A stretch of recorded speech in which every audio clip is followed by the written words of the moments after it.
नमस्कार, news plus 21 में आपका स्वागत है। अखिल भारतीय कांग्रेस कमेटी के छत्तीसगढ़ प्रभारी पीएल पुनिया, प्रदेश कांग्रेस अध्यक्ष मोहन मरकाम ने कांग्रेस के मोर्चा संगठन प्रकोष्ठ विभाग अध्यक्षों तथा प्रमुख पदाधिकारियों से 1-to-1 चर्चा कर उनके संगठन की गतिविधियों के बारे में विस्तृत जानकारी ली तथा आगामी महीनों की कार्य योजना की जानकारी मांगी। सदस्यता अभियान में योगदान पर बातचीत के साथ कार्यकारिणी की स्थिति पर भी बात हुई है। निष्क्रिय पदाधिकारियों के संबंध में भी जानकारी ली गई। जिला अध्यक्षों के परफॉर्मेंस की जानकारी इकट्ठा की गई। बूथ लेवल पर कार्यक्रम बनाने को कहा गया।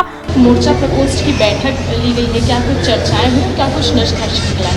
देखिए, फ्रंटल ऑर्गेनाइजेशंस, संबंधित विभाग, प्रदेश कांग्रेस कमेटी के और जो प्रकोष्ठ हैं उनके लोगों से आज विस्तार से बात हुई।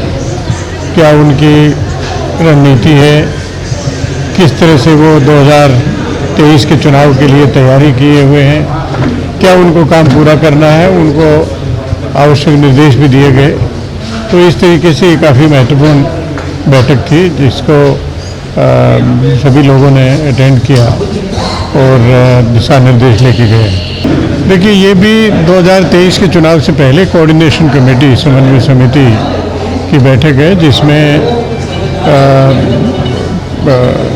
प्रदेश कांग्रेस कमेटी के अध्यक्ष माननीय मुख्यमंत्री जी और वरिष्ठ मंत्रीगण, वरिष्ठ कांग्रेस के नेतागण वो उसके सदस्य हैं और उसके विस्तार से चर्चा होगी कि 2023 के चुनाव के सिलसिले में क्या रणनीति अपनाई जाए, क्या आगे किया जाए।